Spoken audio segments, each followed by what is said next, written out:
മനുഷ്യക്കടത്ത് ആരോപിച്ച് അറസ്റ്റ് ചെയ്ത കന്യാസ്ത്രീകളുടെ ജാമ്യാപേക്ഷ ഇന്ന് ഛത്തീസ്ഗഡ് ഹൈക്കോടതിയിൽ.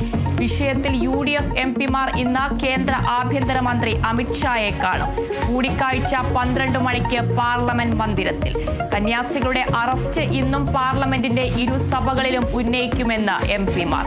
അറസ്റ്റിനെ അപലപിച്ച് കേരളത്തിലെ വിവിധ ജില്ലകളിൽ പ്രതിഷേധം.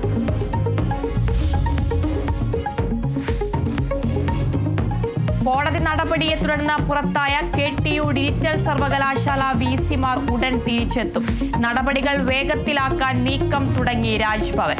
നീക്കം താൽക്കാലിക VCമാർക്ക് തുടരാൻ അനുമതി നൽകിയ സുപ്രീം കോടതി വിധിക്ക് പിന്നാലെ കോടതി നിർദ്ദേശപ്രകാരം സംസ്ഥാന സർക്കാരും ഗവർണറുമായുള്ള ചർച്ചയ്ക്കും സാധ്യത.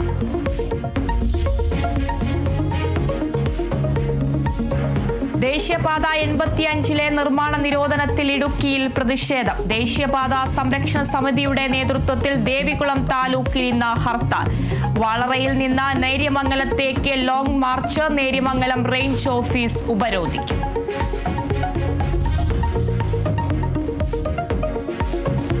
പാകിസ്ഥാനുമായി നിർണായക വികസന കരാറിൽ ഒപ്പിട്ട് അമേരിക്ക. പാക് എണ്ണപ്പാടങ്ങളുടെ വികസനത്തിന് അമേരിക്ക സഹായം നൽകും. കരാർ ഇന്ത്യക്ക് 25% തീരുവ ചുമത്തിയതിന് പിന്നാലെ ഭാവിയിൽ പാകിസ്ഥാൻ ഇന്ത്യക്ക് എണ്ണ വിൽക്കുമെന്ന് പ്രസിഡന്റ് ഡൊണാൾഡ് ട്രംപ് സാമൂഹ്യ മാധ്യമത്തിൽ.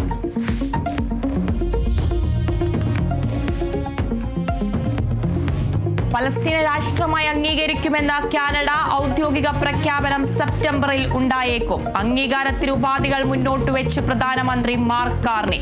ഹമാസിന് പങ്കാളിത്തമില്ലാതെ തെരഞ്ഞെടുപ്പ് നടത്തണം. ഭരണരംഗത്ത് പരിഷ്കരണം കൊണ്ടുവരണമെന്നും നിബന്ധന. പലസ്തീനെ അംഗീകരിക്കുന്ന മൂന്നാമത്തെ G7 രാജ്യമായി കാനഡ.